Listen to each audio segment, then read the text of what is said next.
Hi, everyone. It's Shelby Roberts with the Live 5 News team. We are now following an almost 10-year-long missing persons case out of Mount Pleasant. It's a case of the then 47-year-old Daniel Riggs. His family still left with a lot of questions in Daniel's disappearance. In this Live 5 News web exclusive, we are digging deeper into this case. We're getting more context from the Mount Pleasant detective who has been investigating this from the start, the clues that he's keeping his eyes on, and Daniel's two brothers who are split about what happened.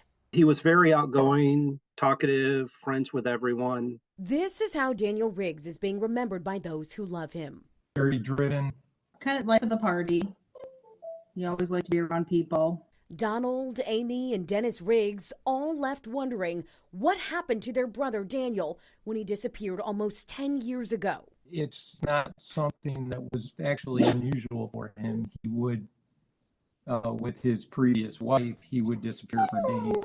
Like a weekend. And just show up. He'd go silent for a weekend and then come back. He was, fighting with his current girlfriend and text her that she was never going to see him again, and that was the last conversation.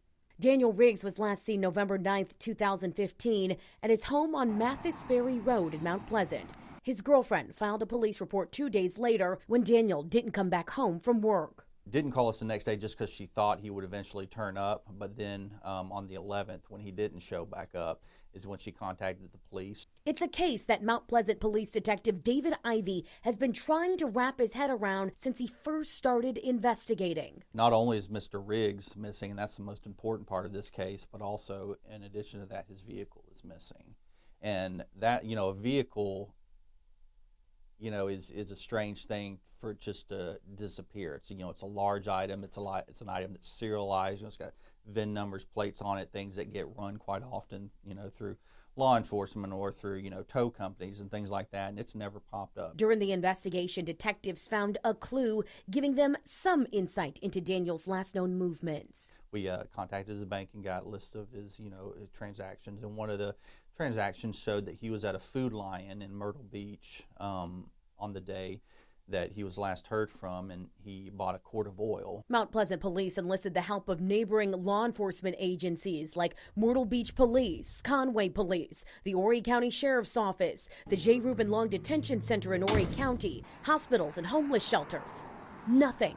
And the lack of answers over the last almost decade has the Riggs brothers processing Daniel's disappearance very differently. I've resigned myself that he might most likely killed himself and just don't know where he is. Amy and I both kind of believe that he's out there. For one thing, we think he's a little too prideful to commit suicide and not let anybody know about it.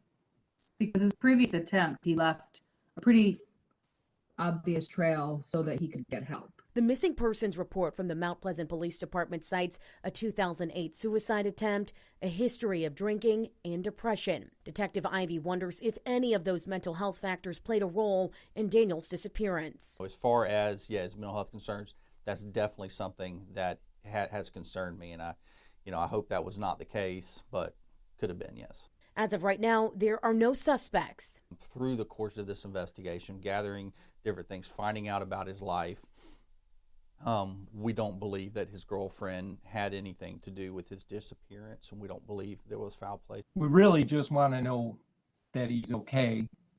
If he doesn't want to come back, that's fine. He's an adult. He can make that choice, but just not knowing is the biggest thing. Regardless of the fact that we haven't been able to find him, he's out there somewhere, and so he is findable.